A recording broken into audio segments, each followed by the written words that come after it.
Right. Welcome everyone to this episode of Productive Environment Podcast. Systems, or the ambulance down in the valley. Why smart people still fall off the productivity cliff and how to stop it.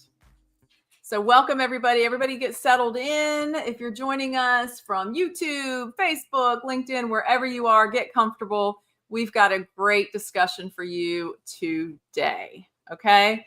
So at our recent retreat, let's go ahead and take the title slide off and we'll just have a cup of coffee. I've got my coffee. Barbara, do you have any coffee? What do you have? Yeah, Tea? right here. Coffee? Okay. Everybody grab your coffee. We're gonna chat for a little bit. So we actually are fresh off one of our annual retreats at the beach. So it's Productive Environment Institute retreat at the beach in Carolina Beach, North Carolina, where I live. And we just had the best time. I mean, over the next couple of weeks, we'll share little bits with you of what we did and kind of what came out of that. But today we want to share something from day one of the retreat that was really special. So I want to share that with you. It's a poem that was written in 1895 called The Ambulance Down in the Valley. And it's one of those rare pieces that even though it was written more than a century ago, it feels like it could have been written just for us, for this moment in time. And I want to share it with you. But first, welcome to this episode of PEPTalk, Productive Environment Podcast. I am Andrea Anderson, CEO of Productive Environment Institute. I am joined by... I'm Barbara Hemphill, founder of Productive Environment Institute in Raleigh, North Carolina. I was going to say, and you are in Raleigh, North Carolina. That's right. So Barbara came in from Raleigh, and we had, I think there were probably around 15 of us that came from all over. I think the furthest was Karen Lynch, one of our certified productive environment specialists, came from California, and we had Kathy Music from Illinois, from the Chicago area, and people right here in North Carolina, as well as Florida and some other places. So we just had the best time. But I do want to share this poem with you. I discovered... Before you do that, I didn't tell Andrea I was going to do this, but I want to do this.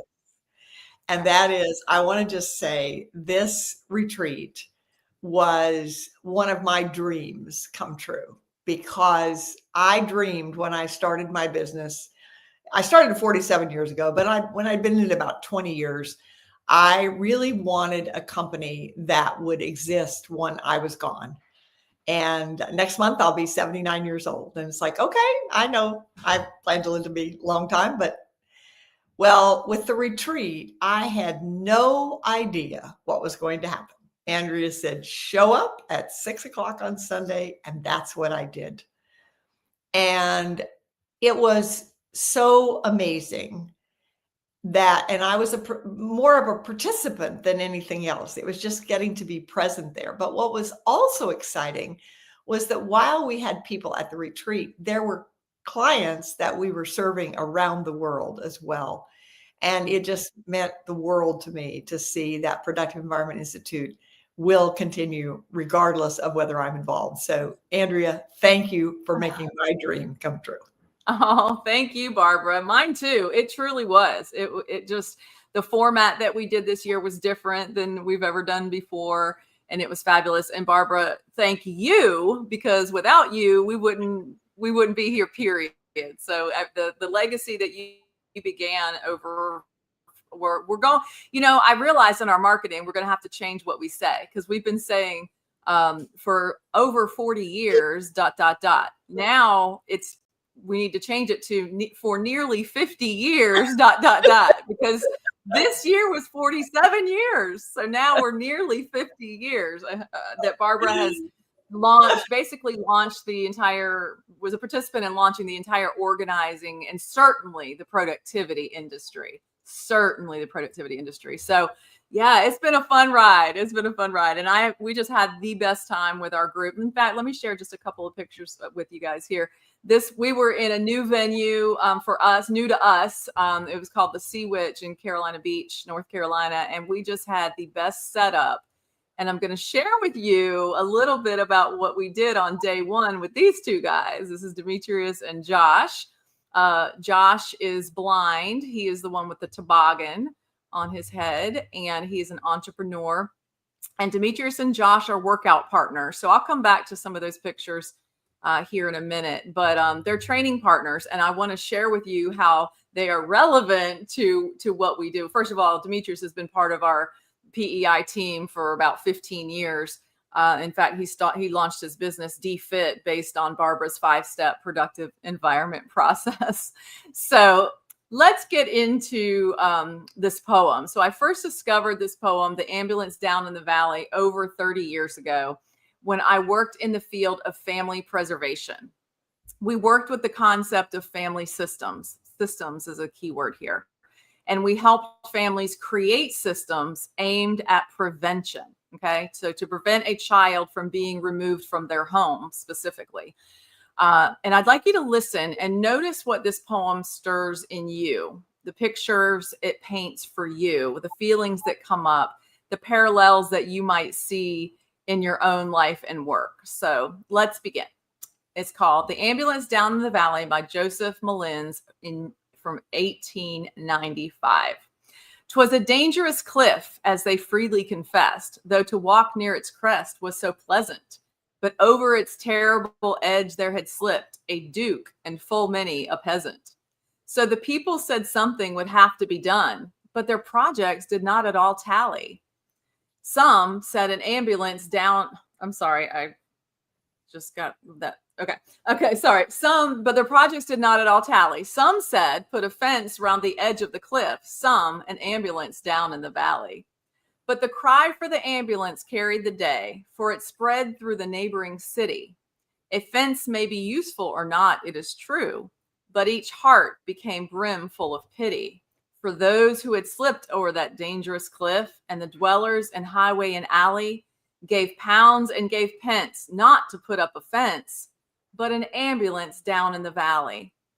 For the cliff is all right if you're careful, they said, and if folks even slip and are dropping, it isn't the slipping that hurts them so much as the shock down below when they're stopping. So day after day, as these mishaps occurred, quick forth would those rescuers sally to pick up the victims who fell off the cliff with their ambulance down in the valley. Then an old sage remarked, "It's a marvel to me that people give far more attention to repairing results than to stopping the cause when they'd much better aim at prevention. Let us stop at its source all this mischief," cried he. "Come, neighbors and friends, let us rally. If the cliff we will fence, we might almost dispense with the ambulance down in the valley." I want to pause for a few seconds, and just kind of let that sit with you, let that breathe with you for a minute.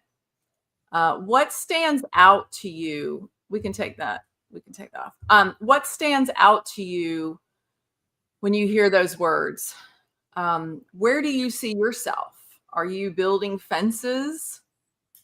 Or are you running ambulances? Are you putting systems in place to prevent chaos? Or are you managing the chaos that happens and just reacting? So, Barbara, what were your thoughts? And first, I didn't even ask you this before, but had you read or heard this poem before at the retreat? No, I never had. And I just thought it really touched my heart.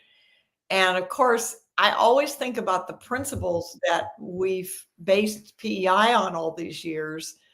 And the one that we talk about a lot is pay me now or pay me later. And it's like, people always want to know for our services, how long is this going to take and how much is it going to cost? And we always say, well, we don't know because there are too many circumstances that are different. But what we know for sure is the longer you wait, the longer it's going to take, and the more it will cost you in lost opportunities. And what an example this is. If you don't put up the fence, you literally could die. Yeah, absolutely. So I was thinking about this as I was preparing for the retreat, and I realized that this poem is just as relevant to my work at Productive Environment Institute as it was to my work with the Institute for Family-Centered Services. They are both about systems, right? And so our mission is to help people build fences at the top of the hill, the systems, the habits, the routines, and the rhythms that prevent chaos, rather than constantly sending ambulances down to rescue what's fallen apart. So we designed our week at the retreat around 5 guiding principles. And Kathy, let me share this because it's totally relevant. She said, I view it as being proactive versus reactive. Absolutely right. Proactive versus reactive. Spot on. So in fact, principle number 1 is prevention over reaction. Build the fence before the fall. Put those systems in place so you're not always, if you always feel like you're running to catch up, you're always trying to catch up.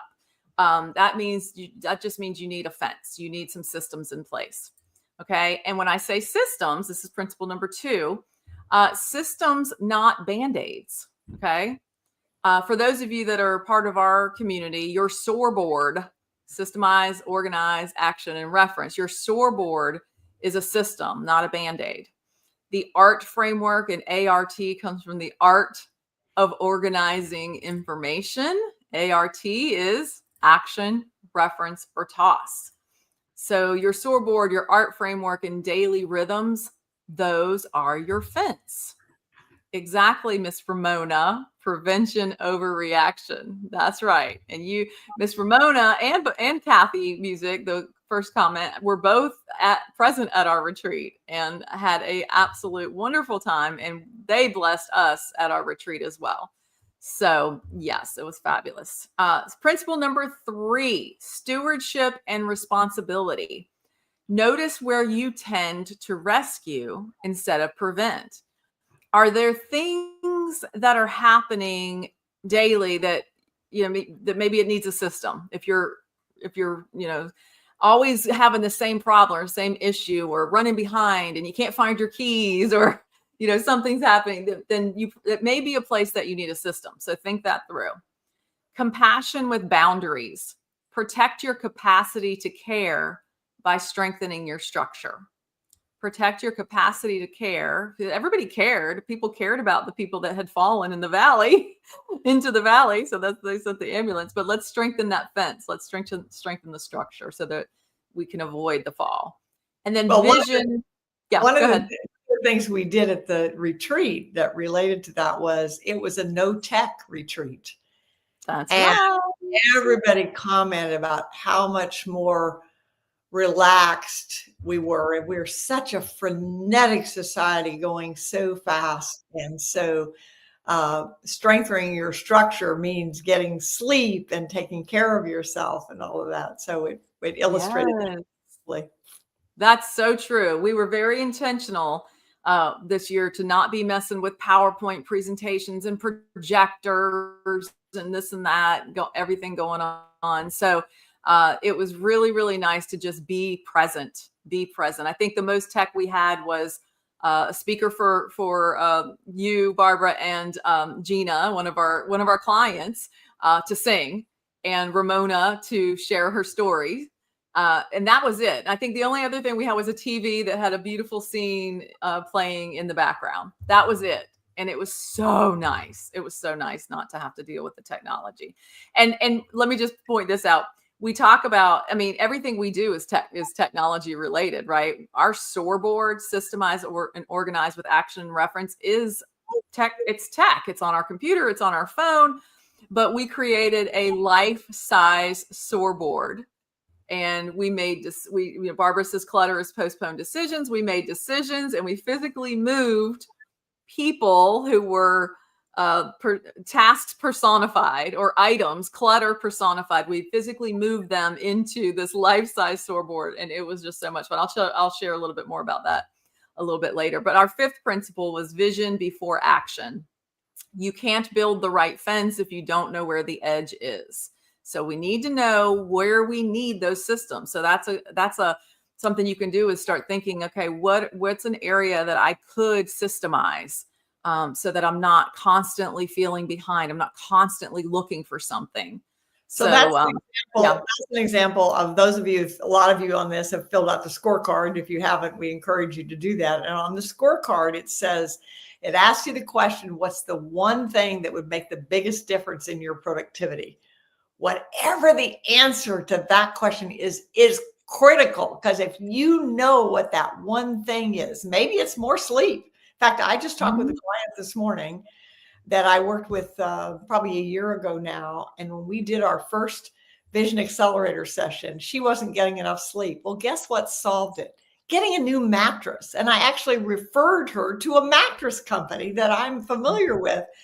So it's like, you never know what that's going to be, but whatever that one thing is that has to happen to increase your productivity, that's the biggest form of clutter. And that's what you need to be addressing. That's right. Amen. So let me share this picture again. And you see here on the left with it's on my left. I don't know if it's on your left or not.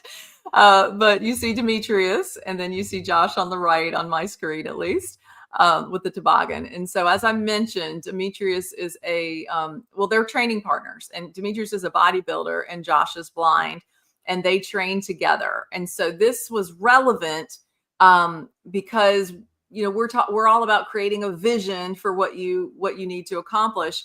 And also, I invited them to speak because they are both equally systemized and disciplined.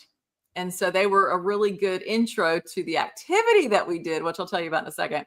But Demetrius is a bodybuilder, and he lives by preparation as prevention. His clutter-free environment reflects discipline and intention. And Josh, as I said, who is blind, reminds us that clutter isn't just inconvenient for him.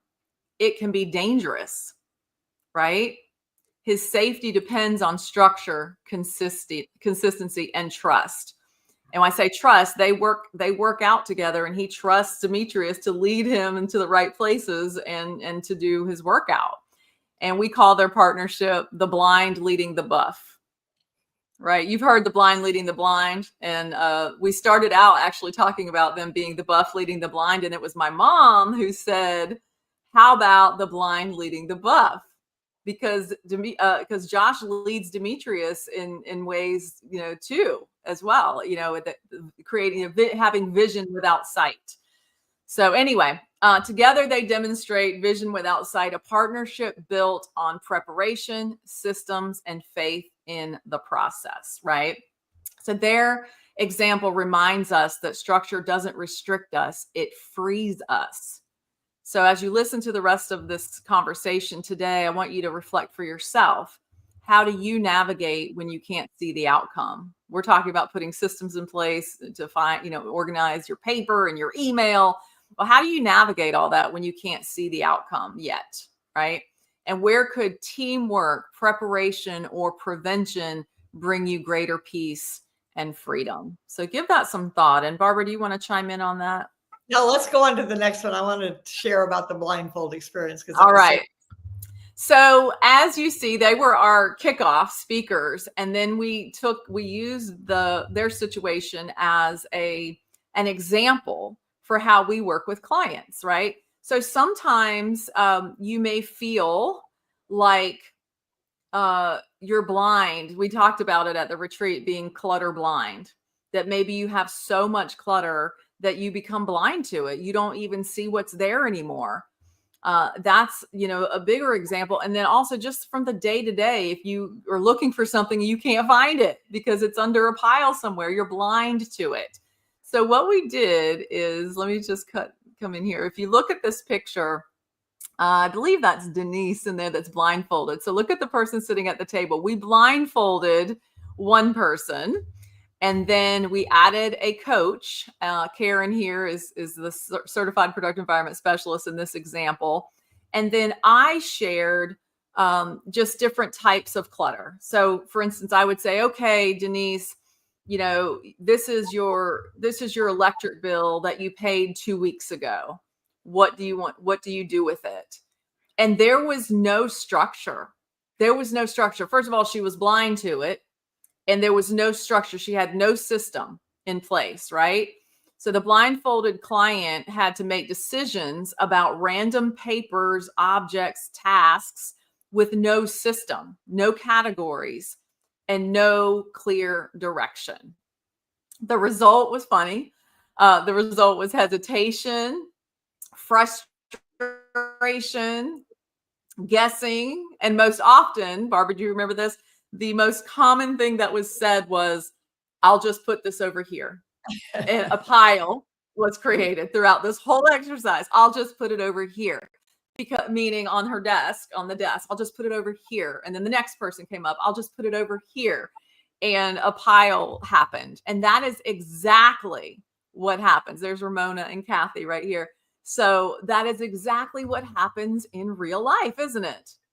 Right? You don't have a system. You don't see where to put things. There's Carrie and Gina. And it was just really, no pun intended, but it was eye-opening. It was an eye-opening experience, Juliana and Charlene. And so that was just an example of what our clients, and maybe you watching, it's an example of what you guys go through, that you just don't know. You no longer see the clutter. And so then the second round came where we took the blindfolds off, which symbolized being able to see what was there, right? And it also symbolized having systems. We put in a system, a simple action, reference, toss. The art, it spells art, A-R-T, action, reference, toss. That's what we call the art of organizing information. So we put in a system, and then we asked the same questions. It was the same item. Okay, this is your electric bill that you paid 2 weeks ago. What do we do with it? Oh, well, I want to make sure. It depends on what the answer was. They might have said, I just want to toss it. I don't need it anymore. Then they knew to put it in toss. Or if they said, well, I want to, make sure that the payment process. So that's an action. It goes into action. So the decisions were made quickly, right? So nothing else changed. The same people, actually it was different people for the example, but same items, but suddenly the decisions were faster. Their voices grew more confident. Oh, that's an action. Oh, that's a reference. I want to keep that for future reference, right? And so the energy shifted, and it was an example. It was a perfect picture, really, of what happens when we move from reaction to structure. Okay, so the clutter didn't disappear, but clarity of the system did the heavy lifting. And that's what the SOAR method is all about, adding structure so that focus and peace can return. So that illustrated several, again, principles. One of the things we always say, and Andrea, you introduced this to me 15 years ago when we started working, was clutters postpone decisions, but it's not enough to make the decision. You have to have a way to implement the decision. So if somebody picked up this utility bill and said, okay, I want to do this with it on such and such a day, well, it's like, okay, fine, but where is it going to go so that happens? And for most people, it's on the pile somewhere, and then it doesn't show up at the right thing. But the other question is the art, because in this exercise, as we were in the group time, not everybody had the same answer. Right. So the question is, there's two principles here. What is the next action? Because often the reason we procrastinate on decisions is there are several actions, and we're not sure. I don't know what to do with them all, so I'm not going to do any. But what's the next action? That's what we want to do. And then the question is, what will you do? And it doesn't have any wrong. And that's the art. And that's the reason that why am I so passionate about this after all these years? Because God did not create any two people or any two organizations together. And so every day is a new day, and it really lightens the load for people so they can accomplish their work and enjoy their lives. That's right. That's right. So as we debriefed at the retreat, the takeaways were clear. First of all of the people that actually went through the exercise, they were very smart people. They are professionals. They're very smart people. But it's an example of that. Without structure, even smart people freeze or overthink. So if there's no structure in your space at all, it's like, what do we do with this? It takes too long to figure out, so I'll just put it over here, right? Or we overthink it. With structure, decision fatigue disappears. Okay. And the third was trust grows in yourself and in the system. The more you use your new system, the more you trust it. And the trust grows and it helps you to accomplish your work and enjoy your life. So those lessons certainly apply everywhere, in our offices, in our inboxes, our homes, and our calendars.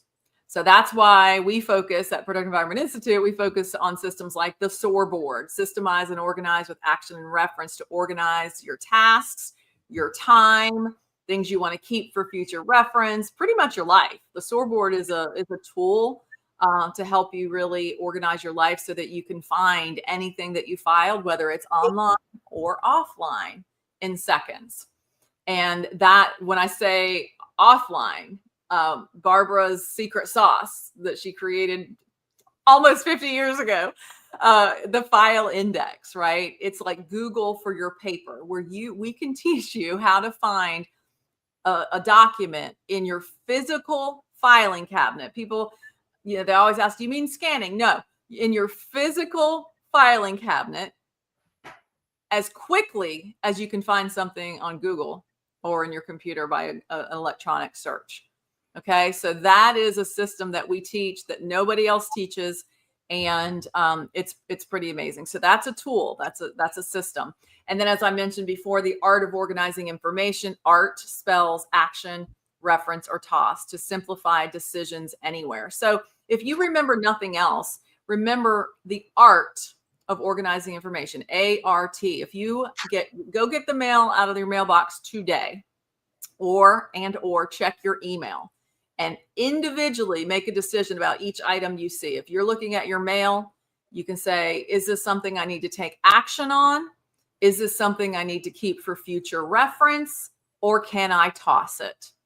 That alone can help you start feeling more empowered about your stuff, about your clutter, the things that are drowning you. So just remember that prevention isn't about control. It's about peace, stewardship, and freedom. So as I think about that poem and about what we experienced together at the retreat, I keep coming back to this. Let's see if you guys agree. The ambulance looks heroic, right? Somebody falls and the ambulance comes running and scoops them up and puts them in the back. It feels urgent. But the real heroes are the ones quietly building the fences at the top of the hill, right? Every fence you build, every system you strengthen, protects your focus, your time, and your peace. So here's the challenge this week for each of you listening. Take 5 minutes to reflect on one area where you've been managing an ambulance. I've mentioned that earlier. What's something that you are reacting to that if you put in a system, it could make your day better? It could make your life better, that it would become a fence versus an ambulance. So maybe it's your email, your unfinished projects, or your boundaries. Then choose one fence you'll start building today. And maybe you're just going to start saying action, reference, or toss, right? And I'm going to share a couple of resources with you in just a minute. But before I do, Barbara, do you have any closing thoughts as we wrap up this pep talk? Yes, I do. I've hired many coaches during my life. And when I hire a coach, I only hire coaches that have coaches because I think we all continue to learn. And I have the joy, one of the opportunities that I have by being in PEI is the opportunity to be coached by our own people. And I have been spending time. Juliana is one of our staff, and she has been working with me privately for my own SOAR board. And the reason is that I learn by doing, and not by listening. And I think there's a lot of people. And the reason we developed the SOAR program the way we did is that we had a program. We had a 5-week program for paper, and we had a 5-week program for digital. And then we did email, and we did all kinds of things. But everybody needs something different. and everybody needs to keep practicing and learning from other people. And so with our SOAR program, you come into the program, we help you identify where you should start. Where are you using an ambulance where you need a fence? And everybody's going to be different. So it's an art. We practice what we preach, in that we're practicing that we're not telling you this is where you should start.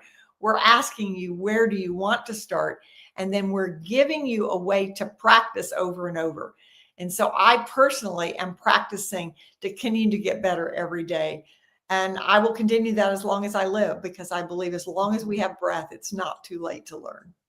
That's right. That's right. Thank you, Barbara. And just to wrap up, when you build systems that serve you, you stop living in reaction mode and start living with peace and purpose. So if today's message resonated with you and you're not part of our community yet, I invite you to join us over at lesscluttermorelife.com. We'll put these in the below as well. You can just click the link for a short training video, an introduction to Productive Environment Institute, or to find out how productive your environment is. Complete your Productive Environment Scorecard at productiveenvironmentscore.com. You'll also find that link below the video. So thank you so much for joining us. We'll see you next time on PEPTalk, Productive Environment Podcast.